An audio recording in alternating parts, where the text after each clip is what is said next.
आज हम लोग मोटर सेट 1 को हम सभी ही सब्जेक्ट को ख़त्म कर चुके हैं। आज हम मोटर सेट 2 का पढ़ेंगे जो कि हिस्ट्री है। सेट 2 का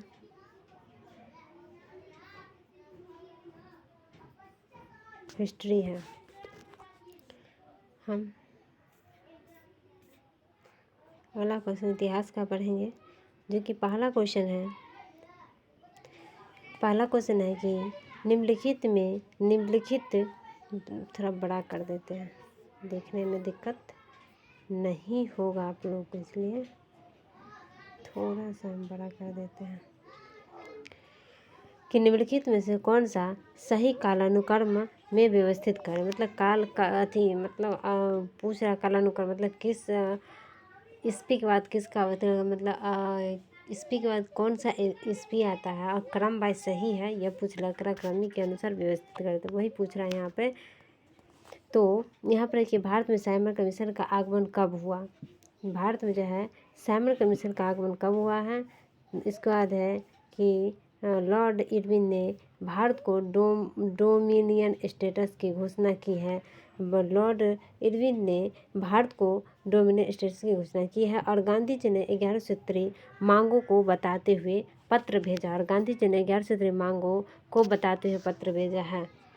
हम इस प्रश्न को जब हम विस्तार पूर्वक हम बताएंगे डिस्कस करते हुए, तो हम साइमन कमीशन कब आए और किस ईस्वी में आए, इसका लॉर्ड इरविन ने भारत को डोमिनियन स्टेटस की घोषणा कब की, इस सारे चीज़ को हम विस्तार पूर्वक पढ़ेंगे। अभी हम क्वेश्चन में सिर्फ इतना देख लेते हैं कि किसके कालानुक्रमिक क्रम व्यवस्थित सही है, इसके अनुसार हम पढ़ेंगे। तो अब हम देखेंगे कि निम्नलिखित को सही कालानुक्रमिक क्रम में व्यवस्थित करें। तो कि भारत में साइमन कमीशन का आगमन कब हुआ, लॉर्ड इरविन ने भारत को डोमिनियन स्टेटस की घोषणा कब की और गांधी जी ने 11 सूत्री मांग को बताते हुए पत्र भेजा। अगला क्वेश्चन देखेंगे हम 42 का कि कौन सा कथन जो कि गलत है, कौन सा कथन गलत है ये पूछ रहा हमें। तो रेशम मार्ग से एशिया, यूरोप, उत्तरी अफ्रीका से जुड़ा हुआ था, ये सही है। मतलब रेशम मार्ग से एशिया और यूरोप से उत्तरी अफ्रीका से जुड़ा हुआ था, यह सही है। रेशम मार्ग जो है एशिया से जुड़ा हुआ है। रेशम मार्ग जो है किससे जुड़ा हुआ है, तो एशिया से जुड़ा हुआ है और यूरोप जो है उत्तरी अफ्रीका से जुड़ा हुआ, ये बिल्कुल सही है। यूरोप जो है उत्तरी अफ्रीका से जुड़ा हुआ है और रेशम मार्ग एशिया से जुड़ा हुआ है, ये बिल्कुल सही है। रेशम मार्ग एशिया से जुड़ा हुआ है, यूरोप जो है उत्तरी अफ्रीका से जुड़ा हुआ है, ये बिल्कुल सही है। रेशम मार्ग जो है एशिया से जुड़ा हुआ है, यूरोप जो है उत्तरी अफ्रीका से जुड़ा हुआ, बिल्कुल बात सही है। रेशम मार्ग भूमि और समुद्र दोनों मार्गों था। रेशम मार्ग जो था वो भूमि पर भी चलता था और समुद्री मार्ग दोनों था।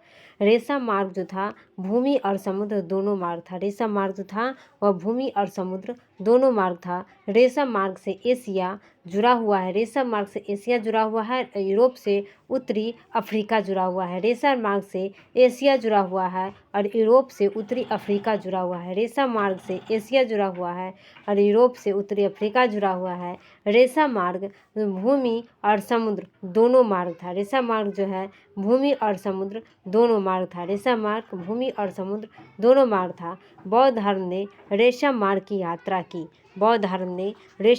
यात्रा की। ये बिल्कुल गलत है, क्योंकि बौद्ध धर्म जो है रेशम मार्ग की यात्रा नहीं की है। तो बौद्ध धर्म ने रेशम मार्ग की यात्रा की, ये बिल्कुल गलत है। रेशम मार्ग से एशिया जुड़ा हुआ, ये सही है। रेशम मार्ग से एशिया जुड़ा हुआ, ये सही है। यूरोप से उत्तरी अफ्रीका जुड़ा हुआ, ये भी सही है। रेशम मार्ग जो है भूमि और समुद्र दोनों मार्ग था, यह भी सही है। इसके बाद हम 42 नंबर के बाद अगला क्वेश्चन 43 नंबर का देखेंगे। 43 नंबर क्वेश्चन है कि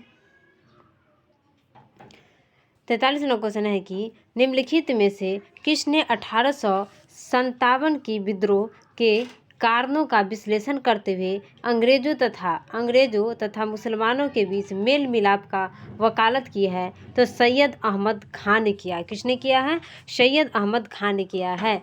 पूछ रहा है कि 1897 56-57 के विद्रोह के कारणों का, मतलब 1857 का विद्रोह जो हुआ था, उस विद्रोह के कारणों का विश्लेषण करते हुए अंग्रेजों और मुसलमानों के बीच मेल मिलाप की वकालत किसने की है। मतलब 1857 का जो विद्रोह हुआ था, उस विद्रोह में उस कारणों का बहुत विस्तारपूर्वक विश्लेषण किया, और वह अंग्रेजों के और मुसलमानों के बीच जो है वो मेल कराना चाहता था। तो उसकी वकालत कौन व्यक्ति किया है, तो सैयद अहमद। वकालत करेंगे तो खा के आएंगे, तभी तो वकालत कर पाएंगे ना, ज़्यादा बोल पाएंगे, वकालत कर पाएंगे, ज़्यादा टाइम तक रुक पाएंगे, खा के आएंगे तब। इसलिए सैयद अहमद खान ने किया था। किसने किया था?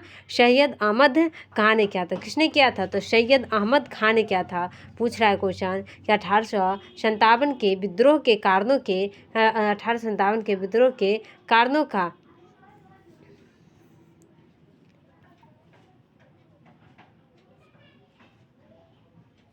1857 का विद्रोह का जो है, विद्रोह के 1857 के विद्रोह के कारणों का विश्लेषण, अंग्रेज और मुसलमानों के बीच मेल मिलाप का वकालत किसने की? पूछ रहे कि वकालत किसने की है, तो सैयद अहमद खान ने की है। सैयद अहमद खान ने की है। अब है 44 नंबर क्वेश्चन कि लॉर्ड माउंटबेटन द्वारा, 44 नंबर क्वेश्चन है कि लॉर्ड माउंटबेटन द्वारा 15 अगस्त के दिन भारत को सत्ता हस्ताक्षर का आधार था।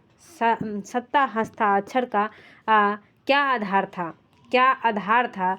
तो एडमिरल माउंटबेटन के समक्ष जापानी सेना के समर्पण की वर्षगांठ था। पूछ रहा है क्वेश्चन कि लॉर्ड माउंटबेटन द्वारा, किसके द्वारा? तो लॉर्ड माउंटबेटन के द्वारा 15 अगस्त के दिन, किस दिन? 15 अगस्त के दिन भारत को सत्ता हस्तांतरण का क्या आधार था? तो आधार था एडमिरल माउंटबेटन के समक्ष, एडमिरल जो कि दूसरा व्यक्ति है, एडमिरल माउंटबेटन के समक्ष मतलब सामने जापानी सेना के समर्पण की वर्षगांठ था। एडमिरल माउंटबेटन के समक्ष, एडमिरल माउंटबेटन के समक्ष जापानी सेना की समर्पण की वर्षगांठ था। एडमिरल माउंटबेटन के समक्ष जापानी सेना के समर्पण की वर्षगांठ था। एडमिरल माउंटबेटन के समक्ष जापानी सेना के समर्पण की वर्षगांठ था। लॉर्ड माउंटबेटन द्वारा 15 अगस्त के दिन भारत को सत्ता हस्तांतरण का आधार किसको माना जाता है? तो एडमिरल माउंटबेटन के समक्ष, एडमिरल माउंटबेटन के समक्ष जापानी सेना के समर्पण की वर्षगांठ था। क्या था? एडमिरल माउंटबेटन के समक्ष, एडमिरल माउंटबेटन के समक्ष जापानी सेना के समर्पण की वर्षगांठ था। लॉर्ड माउंटबेटन द्वारा 15 अगस्त के दिन भारत को सत्ता हस्तांतरण का क्या आधार था? तो एडमिरल माउंटबेटन के समक्ष जापानी सेना के समर्पण की वर्षगांठ था। अब है 44 नंबर क्वेश्चन हम लोग पढ़ लिए। 45 नंबर क्वेश्चन है जो कि 1927 ईस्वी में ब्रुसेल्स में दलित राष्ट्रवादियों की कांग्रेस में राष्ट्रीय कांग्रेस की ओर से किसने भाग लिया था? तो जवाहरलाल नेहरू ने भाग लिया था। किसने भाग लिया था? जवाहरलाल नेहरू ने भाग लिया। तो 1927 ईस्वी की बात कर रहा है कि 1927 ईस्वी में ब्रुसेल्स में, कहाँ पे? तो ब्रुसेल्स में दलित राष्ट्रवादियों, दलित की बात कर रहा है यहाँ पर। किसकी बात कर रही है? दलित का। दलित राष्ट्रवादियों की कांग्रेस में, दलित राष्ट्रवादियों की कांग्रेस में राष्ट्रीय कांग्रेस की ओर से, और ये भी किस ओर से? कांग्रेस की ओर से किसने भाग लिया था? तो जवाहरलाल नेहरू ने भाग लिया था। किसने भाग लिया था? जवाहरलाल नेहरू ने भाग लिया था 1927 में। 1927 में कहाँ से? तो ब्रुसेल्स से। कहाँ से? ब्रुसेल्स से दलित राष्ट्रवादियों की कांग्रेस में राष्ट्रीय कांग्रेस की ओर से किसने भाग लिया था? तो जवाहरलाल नेहरू ने भाग लिया था 1927 में। ब्रुसेल्स में दलित राष्ट्रवादियों की कांग्रेस में राष्ट्रीय कांग्रेस की ओर से किसने भाग लिया था? तो जवाहरलाल नेहरू ने भाग लिया था 1927 में। ब्रुसेल्स में दलित राष्ट्रवादियों की कांग्रेस में राष्ट्रीय एकता की ओर से किसने भाग लिया था? तो जवाहरलाल नेहरू ने भाग लिया था 1927 में। ब्रुसेल्स में दलित राष्ट्रवादियों की कांग्रेस में, दलित राष्ट्रवादियों की कांग्रेस में, राष्ट्रीय कांग्रेस की ओर से, दलित राष्ट्रवादियों की कांग्रेस में राष्ट्रीय कांग्रेस की ओर से किसने भाग लिया था? तो जवाहरलाल नेहरू ने भाग लिया था। अब है अगला क्वेश्चन 46 नंबर का, जो कि निम्नलिखित कथन अवध में बाबा रामचंद्र के जीवन का संदर्भ देता है। अवध में जो है बाबा रामचंद्र का जीवन का संदर्भ देता है। असत्य कथन चुने, मतलब असत्य मतलब गलत कथन को चुनना है हमें, कि बाबा रामदेव के बारे में जो है, बाबा रामदेव के बारे में, जो कि अवध के जो बाबा रामदेव थे उनके जीवन का संदर्भ दिया गया है, उसमें से कौन सा गलत है ये हमको चुनना है। तो उन्होंने असम में गिरमिटिया मजदूर के रूप में काम किया, यह बिल्कुल गलत है, क्योंकि बाबा रामचंद्र जो है ये गिरमिटिया मजदूर के रूप में काम नहीं किया है, इसलिए यह गलत है। तो सही किया है तो अवध में अवध में बाबा रामचंद्र किसानों का नेतृत्व बाबा रामचंद्र ने किया था। पूछेंगे अवध में किसानों का नेतृत्व किसने किया है? तो बाबा रामचंद्र ने किया है। अवध में किसानों का नेतृत्व किसने किया है? तो बाबा रामचंद्र ने किया है। अवध में किसानों का नेतृत्व जो है किसने किया है? तो बाबा रामचंद्र ने किया है। और बाबा रामचंद्र एक सन्यासी थे। बाबा रामचंद्र, जब ये सन्यासी सबको लोग क्या करता है, बाबे ना कहता है, इसलिए बाबा रामचंद्र जो है क्या था? एक सन्यासी था। बाबा रामचंद्र जो क्या था? एक सन्यासी था। अब है उन्होंने एक नेहरू के साथ अवध किसान सभा की अध्यक्षता की। उन्होंने एक नेहरू के साथ ही अवध किसान सभा की अध्यक्षता की, ये भी सही है। मतलब बाबा रामचंद्र जो थे वह केवल किसान सभा की अध्यक्षता नेहरू के ही साथ किया है, ये भी बिल्कुल सही है। अब है 47 नंबर क्वेश्चन के असहयोग आंदोलन के दौरान किसने बिहार के किसानों को अगुवाई थी? तो स्वामी विद्यानंद ने अगुवाई थी। असहयोग आंदोलन के दौरान किसने बिहार में, कहाँ पे? तो बिहार में किसानों की अगुवाई की है, तो स्वामी विद्यानंद ने की है। किसने की है? स्वामी विद्यानंद ने की है। असहयोग आंदोलन के दौरान, किस आंदोलन के दौरान? तो असहयोग आंदोलन के दौरान किसने बिहार में किसानों की अगुवाई की है? तो स्वामी विद्यानंद ने की है। किसने की है? तो स्वामी विद्यानंद ने की है। किसने की है? तो स्वामी विद्यानंद ने की है। असहयोग आंदोलन के दौरान जो है, असहयोग आंदोलन के दौरान बिहार में किसान की अगुवाई किसने की है? तो स्वामी विद्यानंद ने की है। असहयोग आंदोलन के दौरान किसने बिहार में किसानों की अगुवाई की है? तो स्वामी विद्यानंद ने की है। असहयोग आंदोलन के दौरान किसने बिहार में किसानों की अगुवाई की है? तो स्वामी विद्यानंद ने की है। क्वेश्चन यह पूछ रहा है कि असहयोग आंदोलन जब हो रहा था तो उस समय बिहार में, कहाँ पे? तो बिहार में किसानों की अगुवाई किसने किया है? तो स्वामी विद्यानंद ने की है। देखिए बिहार के आदमी सब क्या करता है, हमेशा विद्या विद्या बोलते रहता है, इसलिए स्वामी विद्यानंद ने की है। अब हम अगला क्वेश्चन 48 नंबर का पढ़ेंगे,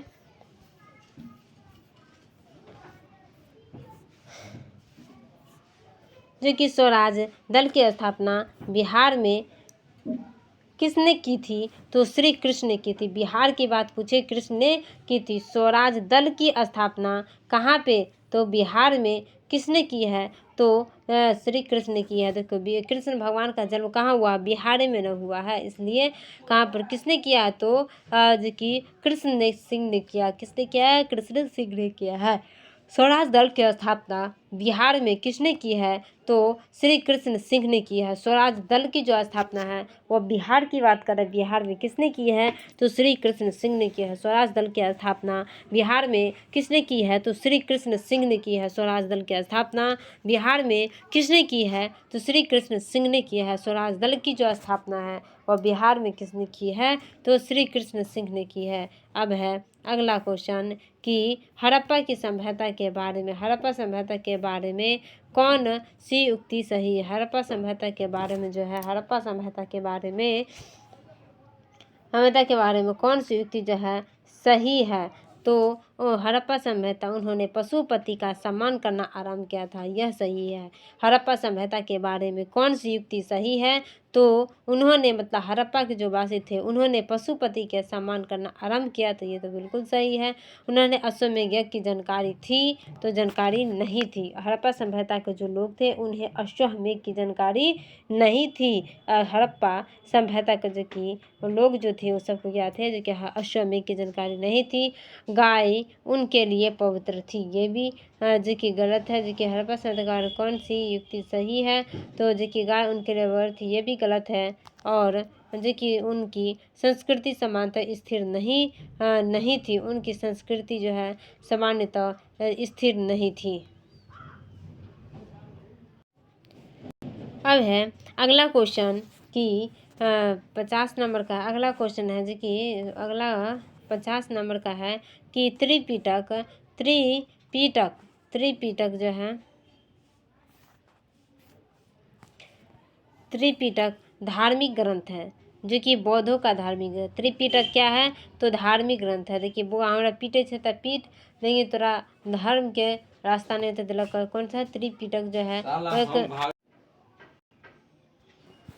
अब है कि चंद्रगुप्त मौर्य के दरबार में भेजा गया यूनानी राजदूत कौन था? यूनान का था, यूनानी राजदूत था, जो कि मेगास्थनीज था। कौन था? मेगास्थनीज था। चंद्रगुप्त मौर्य के दरबार में भेजा गया यूनानी राजदूत जो है कौन था? मेगास्थनीज था। चंद्रगुप्त मौर्य के दरबार में भेजा गया यूनानी राजदूत जो है कौन था? तो मेगास्थनीज था। इलाहाबाद के स्तंभ में किसकी उपलब्धियां उत्कीर्ण है? तो समुद्रगुप्त की है।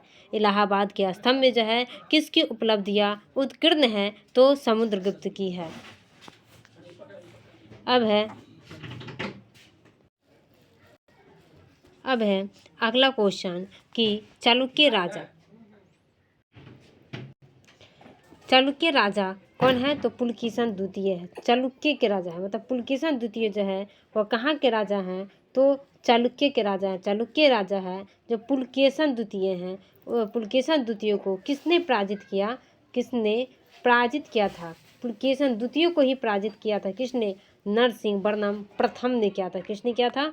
नरसिंह वर्मन प्रथम ने किया था। पुलकित के तो हमेशा नर से डरत रहे ना। पुलकित की करा अपन कन्या से हमेशा नर से डरत रहे, तो कैला डरत रहे कैला कि प्रथम में वह आदमी है वो परिवार में जो कि वो क्या करता है, वो डरता है नर से। इसलिए चालुक्य राजा, क्योंकि पुलकित जो चालू है लेकिन फिर भी हार जाता है, इसलिए पुलकेशिन द्वितीय जो है क्या चीज़ का राजा था? तो चालुक्य के राजा था। पुलकेशिन द्वितीय जो है क्या चीज़ का राजा था? तो चालुक्य के राजा था। और चालुक्य के जो राजा है पुलकेशिन द्वितीय को किसने पराजित किया था? तो नरसिंह वर्मन प्रथम ने पराजित किया था। चालुक्य राजा जब पुलकेशिन द्वितीय उसको किसने पराजित किया था? तो नरसिंह वर्मन प्रथम ने पराजित किया था। अब है अगला क्वेश्चन 54 नंबर का।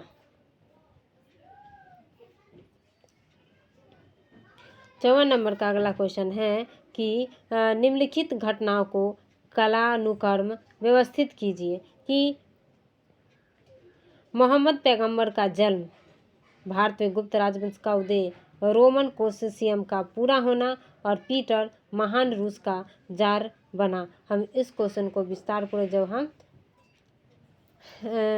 डिफिनेशन करके पढ़ेंगे तब हम समझेंगे। अब है 5वां नंबर क्वेश्चन कि उस स्थान का नाम बताइए। उस स्थान का नाम बताइए जहाँ पर असहयोग आंदोलन हिंसक हो गया था। असहयोग आंदोलन जो है उस स्थान का नाम बताइए जहाँ पर जो है असहयोग आंदोलन हिंसक हो गया था। तो चौरी चौरा कांड है। कौन सा है? चौरी चौरा कांड है। उस स्थान का नाम बताइए जहाँ पर असहयोग आंदोलन जो है असहयोग आंदोलन को हिंसन हो गया था, तो वो चौरी चौरा है। चौरी चौरा एक जगह का नाम है, चौरी चौरा ही जगह का ही नाम है। तो चौरी चौरा में हुआ था। उस स्थान का नाम बताइए, उस स्थान का नाम बताइए जहाँ पर असहयोग आंदोलन के हिंसक हो गया था, तो वह चौरी चौरा है। उस स्थान का नाम बताइए जहाँ पर असहयोग आंदोलन हिंसक हो गया था, वो चौरी चौरा है। उस स्थान का नाम बताइए जहाँ असहयोग आंदोलन हिंसक हो गया था, तो चौरी चौरा है। उस स्थान का नाम बताइए जहाँ असहयोग आंदोलन जो है हिंसक हो गया था, चौरी चौरा है। उस स्थान का नाम बताइए जहाँ असहयोग आंदोलन हिंसक हो गया था, तो वह स्थान चौरी चौरा है। अब है अगला क्वेश्चन 56 नंबर का कि बाबर की अपनी इच्छा से उसका शव कहाँ दफनाया गया था। शव मतलब लाश। बाबर की जो अपनी इच्छा से, मतलब बाबर का अपना इच्छा था कि मेरा लाश जो है इस जगह जलाया जाए, इसलिए बाबर की जो अपनी इच्छा से शव जो है कहाँ दफनाया गया था, तो काबुल में दफनाया गया, क्योंकि बाबा सब ज़्यादा काबिल होता है ना, तो अपनी इच्छा पहले कर लेते हैं कि हमको कहाँ पर जलना है, कहाँ पर हमें रहना है, अथी बनाना है, स्तंभ बनाना है। तो इसलिए बाबर, क्योंकि वो लोग बहुत काबिल होते हैं, इसलिए काबुल में। बाबर की जो अपनी इच्छा से उसका शव जो है कहाँ दफनाया हुआ था, तो काबुल में। बाबर की अपनी इच्छा से उसका शव कहाँ दफनाया हुआ था, तो काबुल में दफनाया हुआ था। मुगल जागीर जो है कौन वंश का था, तो मुगल वंश का था। तो मुगल जागीर तकनीकी रूप में निम्नलिखित में से क्या थी, तो किसी अधिकारी के लिए भू राजस्व के समनुदेशन था। क्या था, भू समनुदेशन था। मुगल जागीर जो था वह तकनीकी रूप में निम्नलिखित में से क्या थी, तो किसी अधिकारी के लिए भू राजस्व का समनुदेशन था। किसी अधिकारी के लिए भू राजस्व का जो कि समनुदेशन था, किसी अधिकारी के लिए भू राजस्व का समनुदेशन था। मुगल जागीर वह तकनीकी रूप में, मुगल जागीर तकनीकी रूप में निम्नलिखित में से क्या थी, तो किसी अधिकारी के लिए भू राजस्व का समनुदेशन था। किसी अधिकारी के लिए भू राजस्व का समनुदेशन था। किसी अधिकारी के लिए भू राजस्व का समनुदेशन था। किसी अधिकारी के लिए भू राजस्व का समनुदेशन था। किसी अधिकारी के लिए भू राजस्व का समनुदेशन था। किसी अधिकारी के लिए भू राजस्व का समनुदेशन था। मुगल जागीर तकनीकी रूप में, मुगल जागीर जो है तकनीकी रूप में निम्नलिखित में से क्या थी, तो किसी अधिकारी के लिए भू राजस्व का समनुदेशन।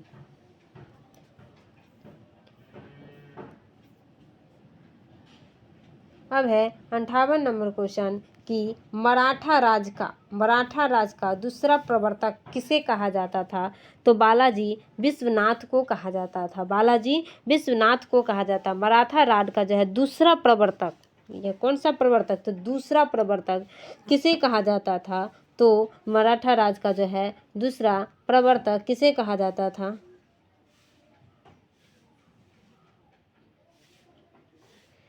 दूसरा प्रवर्तक जो है किसे कहा जाता था, तो मराठा राज को कहा जाता था। दूसरा प्रवर्तक जो है किसे कहा जाता था, तो मराठा राज का दूसरा प्रवर्तक किसे कहा जाता था, तो बालाजी विश्वनाथ को कहा जाता था। मराठा राज का दूसरा प्रवर्तक किसे कहा जाता था, तो बालाजी विश्वनाथ को कहा जाता था।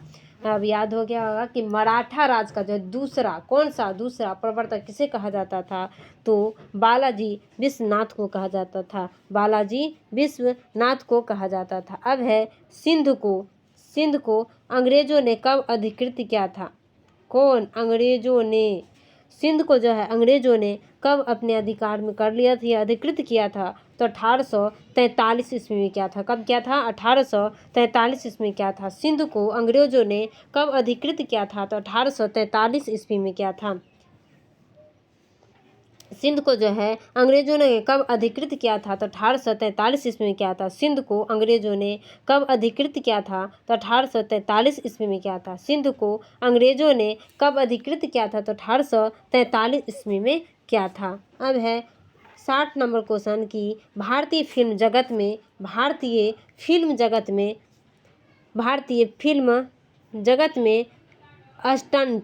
स्टंट क्वीन के नाम से किसे जाना जाता है, किसे जाना जाता है, तो नाडिया को जाना जाता है। किसे जाना जाता है, तो नाडिया को जाना जाता है। किसे जाना जाता है, तो नाडिया को जाना जाता है? किसे जाना जाता है? तो नाडिया को जाना जाता है। किसे जाना जाता है? तो नाडिया को जाना जाता है। भारतीय फिल्म जगत में स्टंट क्वीन नाबिया जो है पूरा स्टंट में रहती है ना, तभी तो क्वीन देखने में लगती रहती है। ये नाबिया जो चाइनीज आई है शादी करके, नाबिया कैसी रहती है? पूरा स्टैंडर्ड में रहती है, तभी तो क्वीन जैसे लगती रहती है। इसलिए स्टैंडर्ड क्वीन के नाम से किसे जाना जाता है? तो नाडिया को जाना जाता है। जो कि भारतीय फिल्म जगत में, भारतीय फिल्म के जगत में, किस जगत में? तो फिल्म के जगत में स्टंट क्वीन के नाम से किसे जाना जाता था? तो नाडिया को जाना जाता था। किसे जाना जाता था? तो नाडिया को जाना जाता था। भारतीय फिल्म जगत में स्टंट क्वीन के नाम से किसे जाना जाता था? तो नाडिया को जाना जाता था। भारतीय फिल्म जगत में स्टंट क्वीन के नाम से किसे जाना जाता था? तो नाडिया को जाना जाता था। अब है कि किसने लखनऊ में सन 1857 का विद्रोह का नेतृत्व किया था? तो लखनऊ से बेगम हजरत महल ने किया था। किसने किया था? तो बेगम हजरत महल ने किया था। 61 के बाद 62 नंबर क्वेश्चन है, जो कि निम्नलिखित पुस्तकालयों में से किस में ऐतिहासिक महत्व की पांडुलिपियों का सबसे बड़ा संग्रह है? मतलब पांडुलिपियों का जो है सबसे बड़ा संग्रह जो है वो किस पुस्तकालय में है? किस पुस्तकालय में है? तो खुदाबख्श ओरिएंटल पब्लिक लाइब्रेरी में है। जो किस में है? तो खुदाबख्श ओरिएंटल पब्लिक लाइब्रेरी में है। पब्लिक लाइब्रेरी में है। पूछेंगे कि ऐसा कौन सा पुस्तकालय है जिसमें ऐतिहासिक महत्व की पांडुलिपियों का सबसे बड़ा संग्रह है? तो खुदाबख्श ओरिएंटल पब्लिक लाइब्रेरी है। पुस्तकालयों में से किस में ऐतिहासिक महत्व की पांडुलिपियों का सबसे बड़ा संग्रह है? तो खुदाबख्श ओरिएंटल पब्लिक लाइब्रेरी है। किस पुस्तकालय में ऐतिहासिक महत्व की पांडुलिपियों का सबसे बड़ा संग्रह है? तो खुदाबख्श ओरिएंटल पब्लिक लाइब्रेरी में है। निम्नलिखित पुस्तकालयों में से किस में ऐतिहासिक महत्व की पांडुलिपियों का सबसे बड़ा संग्रह है? तो खुदाबख्श ओरिएंटल पब्लिक लाइब्रेरी है। किस पुस्तकालयों में ऐतिहासिक महत्व की पांडुलिपियों का सबसे बड़ा संग्रह है? तो खुदाबख्श ओरिएंटल पब्लिक लाइब्रेरी में। खुदाबख्श ओरिएंटल पब्लिक लाइब्रेरी में है, जो कि यह पांडुलिपियों का सबसे बड़ा संग्रह है। पूछेंगे पांडुलिपियों का सबसे बड़ा संग्रह का जो कि है वो कौन सा पुस्तकालय है? तो खुदाबख्श ओरिएंटल पब्लिक रिपब्लिक है। अब है अगला क्वेश्चन 63 नंबर का कि द्वितीय विश्व युद्ध के युद्ध अपराधियों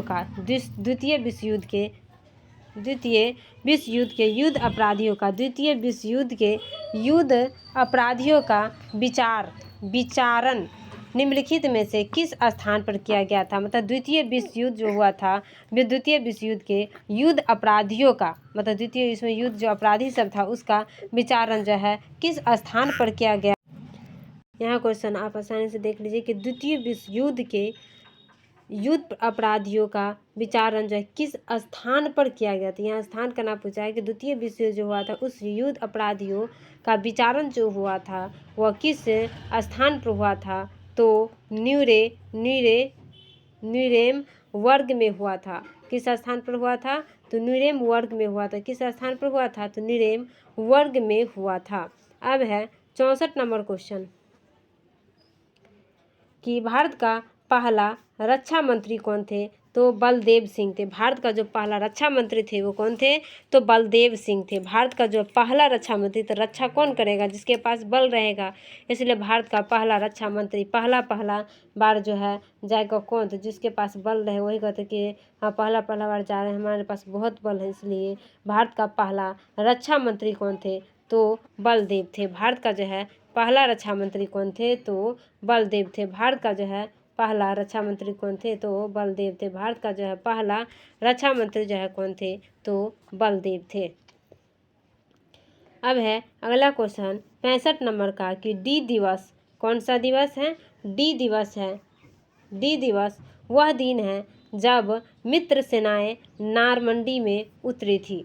मित्र दिवस क्यों मनाया जाता है? तो मित्र दिवस इसलिए मनाया जाता है क्योंकि इस दिन मित्र सेनाएं कहाँ पर उतरी थी? तो नारमंडी में उतरी थी। कहाँ पर उतरी थी? नारमंडी में उतरी थी। कहाँ पर उतरी थी? तो नारमंडी में उतरी थी।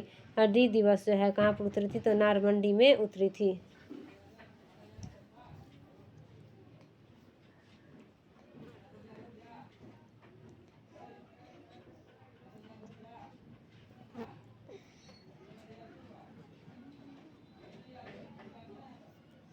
नारमंडी में उतरी थी। कहाँ पर उतरी थी? तो नारमंडी में उतरी, इसलिए जो कि डी दिवस मनाया जाता है। डी दिवस क्यों मनाया जाता है?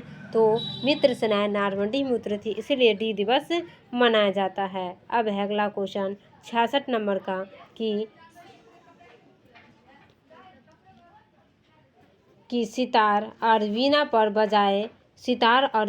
बजाए गए एक ही स्वर में किस में अंतर होता है? तो गुणता में अंतर होता है। किस में अंतर होता है? गुणता में अंतर होता है। सितार और वीणा पर बजाया गया एक ही स्वर में जो है किस में अंतर होता है? तो गुणता पर अंतर होता है। सितार और वीणा पर बजाए गए एक ही स्वर में किस में अंतर होता है? तो गुणता पर अंतर होता है। अब है अगला क्वेश्चन 67 नंबर का कि महापाषाण संस्कृति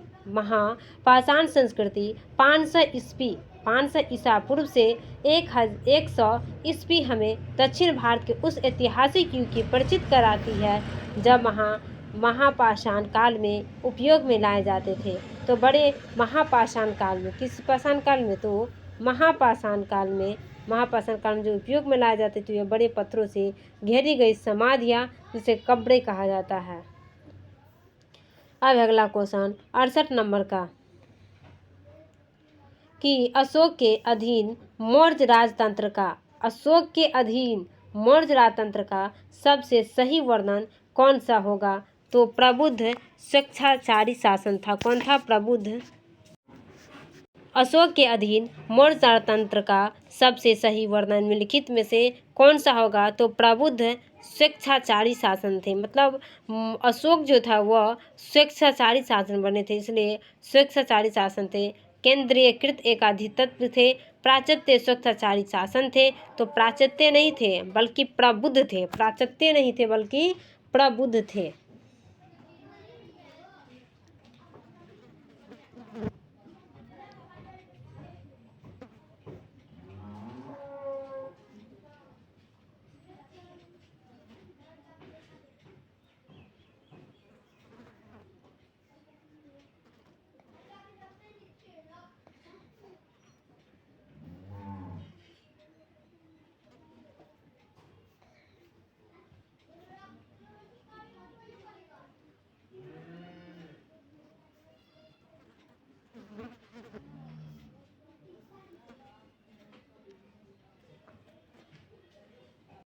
अब है कि अशोक के अधीन जो है मौर्य राजवंश का सबसे सही वर्णन कौन सा है? मतलब अशोक के बारे में जो सबसे सही वर्णन जो है वो कौन सा है, वह पूछ रहा है कि सबसे सही वर्णन कौन सा है? अशोक के अधीन मौर्य राजवंश का सबसे सही वर्णन जो है, अशोक के अधीन मौर्य राजवंश का सबसे सही वर्णन निम्नलिखित में से कौन सा होगा? तो अशोक जो है प्राच्य स्वेच्छाचारी शासक नहीं था बल्कि प्रबुद्ध स्वेच्छाचारी शासन था। अशोक जो थे वह प्रबुद्ध स्वेच्छाचारी शासन थे बल्कि प्राच्य स्वेच्छाचारी शासन नहीं थे, प्रबुद्ध स्वेच्छाचारी शासन थे। अगला क्वेश्चन है 69 नंबर का कि हर्षवर्धन को किसने पराजित किया था? तो पुलकेशन द्वितीय ने किया था। क्योंकि पुलकेशन जो है बहुत चालाक था, इसे चालुक्य द्वितीय, और पुलकेशन द्वितीय को किसने हरा दिया था? तो नरसिंह प्रथम ने हरा दिया था। और हर्षवर्धन को किसने पराजित किया था? तो पुलकेशन द्वितीय ने पराजित किया था। हर्षवर्धन को किसने पराजित किया था? तो पुलकेशन द्वितीय ने पराजित किया था।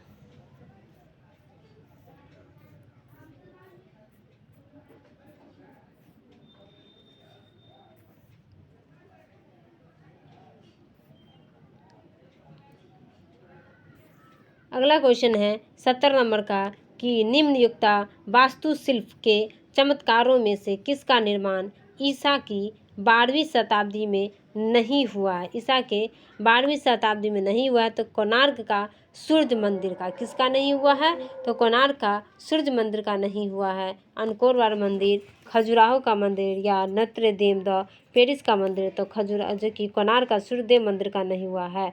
वास्तुशिल्प के चमत्कारों में से किसका निर्माण ईसा की 12वीं शताब्दी में नहीं हुआ है? ईसा की 12वीं शताब्दी में नहीं हुआ है। तो कोणार्क के सूर्य मंदिर का जो कि नहीं हुआ है, किसका नहीं है? तो कोणार्क के सूर्य मंदिर का नहीं हुआ है। अब है 71 नंबर क्वेश्चन। 70 नंबर क्वेश्चन के बारे में जब हम विस्तार पूर्वक पढ़ेंगे उसमें अच्छा से हम बता देंगे, इसमें इतना विस्तार से नहीं दिया हुआ है। इसके बाद है कि निम्नलिखित में से वह दिल्ली का सुल्तान कौन था जिसकी मृत्यु पोलो खेलते हुई थी? तो कुतुबुद्दीन ऐबक की मृत्यु जो है पोल खेलते हुए हो गई थी। जो कि कहाँ का सुल्तान था? तो कुतुबुद्दीन ऐबक दिल्ली का सुल्तान था। कहाँ का सुल्तान था? दिल्ली का सुल्तान था। अब है 72 नंबर का क्वेश्चन कि चित्तौड़ का विजय स्तंभ किसने बनवाया था? तो राणा कुंभा ने बनाया था। किसने बनाया था?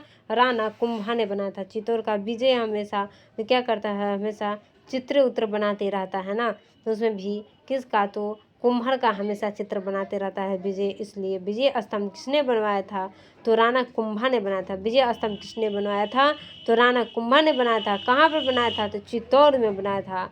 चित्तौड़ में बनाया था। देखिए विजय स्तंभ किसने बनाया था? तो राणा कुंभा ने। कहाँ बनाया था? तो चित्तौड़ में बनाया था। अब है पानीपत में मराठे पराजित हुए। मराठा जो कि पानीपत में जो कौन पराजित हुए थे?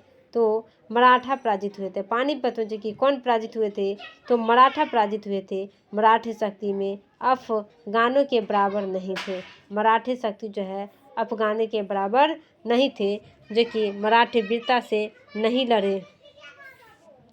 मराठा सेना के पास खाद्य आपूर्ति की कमी थी, तो ऐसा कोई बात नहीं है। मराठे शक्ति में अफगानों के बराबर नहीं थे। मराठे शक्ति में अफगानों के बराबर नहीं थे। मराठा शक्ति जो है अफगानों के बराबर नहीं थे, इसीलिए पानीपत में मराठे पराजित हुए थे। पूछेंगे कि पानीपत में मराठे क्यों पराजित हुए थे? तो इसलिए पराजित हुए थे क्योंकि मराठे शक्ति में अफगाहों के बराबर नहीं थे। मराठे शक्ति में जो किसके बराबर नहीं थे?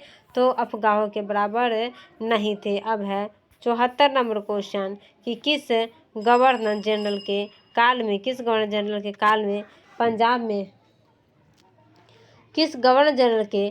में पंजाब को ब्रिटिश साम्राज्य में मिलाया गया था? ब्रिटिश साम्राज्य में मिलाया गया था, तो लॉर्ड डलहौजी के शासनकाल में मिलाया गया था। किस गवर्नर जनरल के काल में पंजाब में, कहाँ पे? तो पंजाब में ब्रिटिश साम्राज्य में मिलाया गया था, तो लॉर्ड डलहौजी के शासनकाल में मिलाया गया था। किसके शासनकाल में मिलाया गया था? तो लॉर्ड डलहौजी के शासनकाल में। किस गवर्नर जनरल के काल में पंजाब को ब्रिटिश साम्राज्य में मिलाया गया था? तो लॉर्ड डलहौजी के शासनकाल में मिलाया गया था। किस गवर्नर जनरल के काल में जो है पंजाब को ब्रिटिश साम्राज्य मिलाया गया था? तो लॉर्ड डलहौजी के शासनकाल में मिलाया गया था। किस गवर्नर जनरल के काल में पंजाब को ब्रिटिश साम्राज्य मिलाया गया था? तो लॉर्ड डलहौजी के काल में मिलाया गया था। अब है 75 नंबर क्वेश्चन कि 1857 के विद्रोह का प्रशासनिक परिणाम शक्ति का अंतरण था। तो ईस्ट इंडिया कंपनी से ब्रिटिश साम्राज्य को था। ईस्ट इंडिया कंपनी से ब्रिटिश साम्राज्य को था।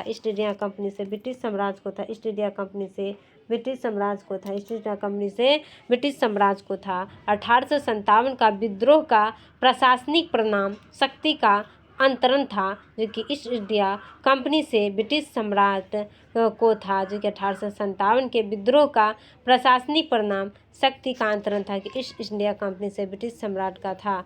अब अगला क्वेश्चन जो कि 76 नंबर का है। 76 नंबर का है अगला क्वेश्चन कि सेंट फ्रांसिस्को जेवियर के पार्थिव अवशेष किस स्थान पर रखे गए? सेंट फ्रांसिस जेवियर के पार्थिव मतलब आंतरिक अवशेष जो है किस स्थान पर, पार्थिव मतलब आंतरिक होता है, तो किस स्थान पर रखे गए? तो basilica of bomb GSS Velha Goa में रखा गया था। कहाँ पर रखा गया था?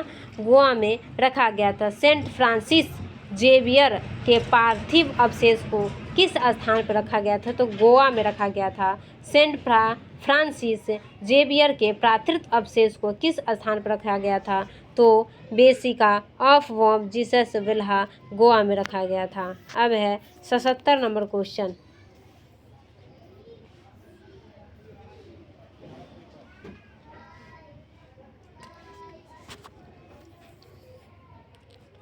सतहत्तर नंबर क्वेश्चन है कि 77 कि बिहार का सबसे पुराना गिरजाघर कौन सा? कहाँ का? तो बिहार का पूछ रहा है। बिहार का सबसे पुराना गिरजाघर कौन सा है? तो पादरी की हवेली है। कौन सी है? पादरी की। पादरी वाला बात तो बहुत पुराना बात है, तो लगा पादरी की हवेली है। बिहार का जो है सबसे पुराना गिरजाघर कौन सा है, या भारत का बिहार का जो सबसे पुराना गिरजाघर उसका क्या नाम है? तो पादरी की हवेली है। क्या है? पादरी की हवेली है। बिहार का सबसे पुराना गिरजाघर कौन सा था? तो पादरी की हवेली था। बिहार का सबसे पुराना गिरजाघर कौन सा था? तो पादरी की हवेली था। इसके बाद है कि धातु से बने